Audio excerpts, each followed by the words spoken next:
Well, thank you so much, and hello Albury, Wodonga and surrounding areas. Can I firstly recognise that we are on Wiradjuri land, Balam, Umbul, Wiradjuri, Yindamara, Marang, and thank Darren for his welcome to country. I am from the Murrumbidgee Wiradjuri, so all day from just outside of Canberra driving down here, I've been in Wiradjuri country. And I'd like to thank the Wiradjuri dancers who are now not shivering, you'd be pleased to know, and having something to eat. The pipers were just magnificent. There is nothing like a pipe band.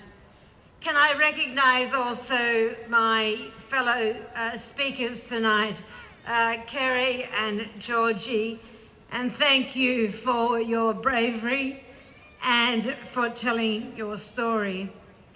I would also like to say that the winter solstice is something that's very special, and there are many thousands of people watching tonight online, and I say hello to all of you, but most especially hello to you that have braved the cool weather to be with us this evening. I understand it's going to rain here in Albury on Wednesday, so I think we're pretty lucky, don't you? Yeah, so do I.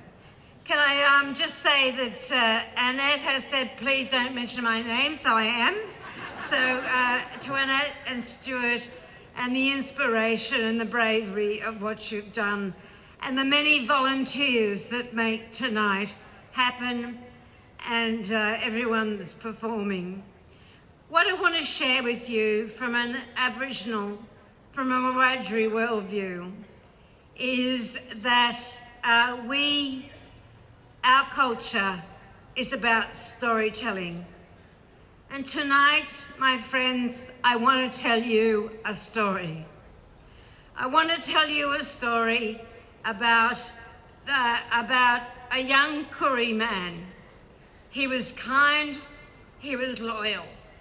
He came from a home that had always good economic, financial stability, but not everything was right in that home. Sometimes it wasn't right. This young man, when he was 4 years old, saw his mum and dad break up, and he tried to stop that happening. It affected him for the rest of his life. When he was 4, that happened. He remembered the arguments and he wanted to make them stop. He saw his mum in a violent relationship that was he's only 9 or 10. He experienced bullying at school. He was handsome and he was gentle and he was loyal. He was a young gay man. He was fair complexioned, which made him really examine his place in the Aboriginal world. He was deeply loved by many, especially his sister and his mother. His first attempt on his life was at the age of 18. He fought his demon, including drugs. And like Georgie spoke about, there were many times he was in psychiatric units. He took his life at the age of 33. It was 3 years ago. His name was Binni, and he was my son. So where has Binni's mum got to? I took great pride and joy about the equal marriage legislation that was passed in the Parliament about 2 years ago, almost 3. It's meant so much to my boy, and for me, it was a nod to my son. But you know, for a young person taking their life, it is difficult no matter what the circumstances, no matter what the age. But this is how I have dealt with it. And I've had a little bit of practice.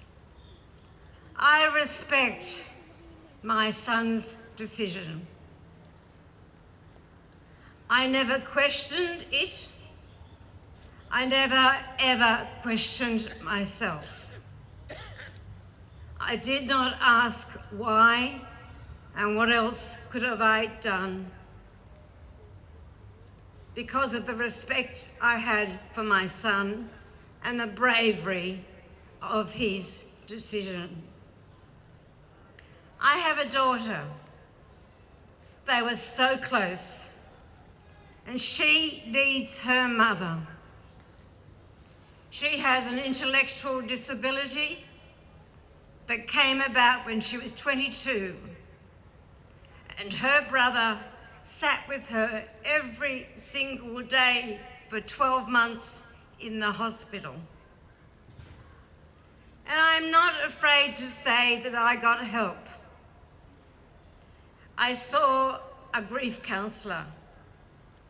My husband had passed away 15 years before. He was 53.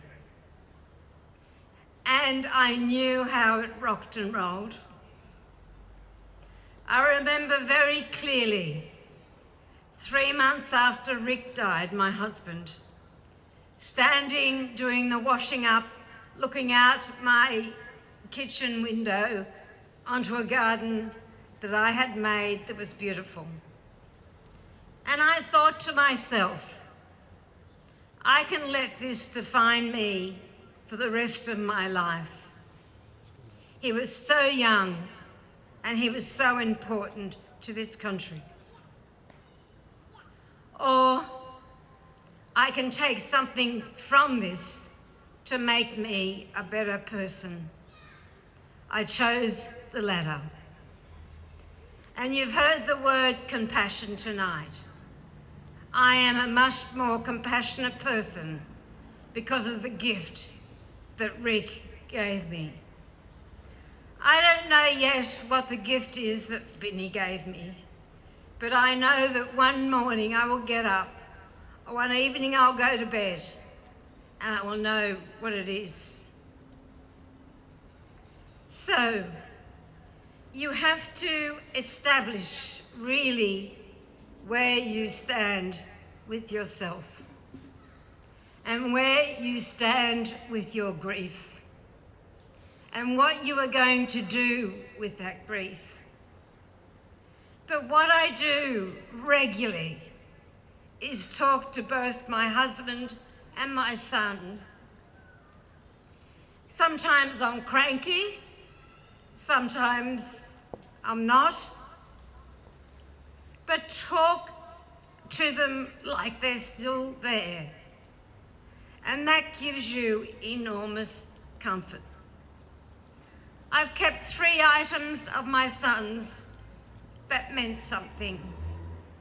And the thing that's most precious to me is a blue jumper, because I went with Binni and that was a gift that I bought him. I take comfort from knowing that he is at peace. I haven't spread his ashes yet, but that's the next step, and I know where it's going to be. I'm ready to do that, but his sister is not. And when she is ready, she will tell me, and we'll make a ceremony and do it for him. But I have learned also that you have to pace yourself. You don't have to find the answer straight away. And being wise and being respectful is the most important thing that you can do. And I want to finish up by saying this, that in the Aboriginal worldview, death is a part of the cycle of life.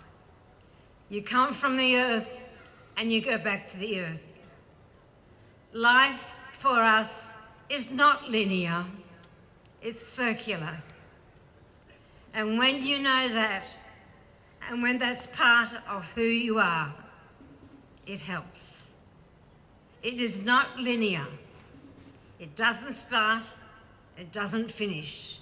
It just keeps going around and around. And what a special way to think about someone that you love desperately, that you're incredibly sad about, but you respect the bravest decision that boy could have ever made. It must have been difficult. But for those of you that have lost a child or have lost someone that you love, respect their decision and don't ever, ever question yourself, because that rips you to pieces.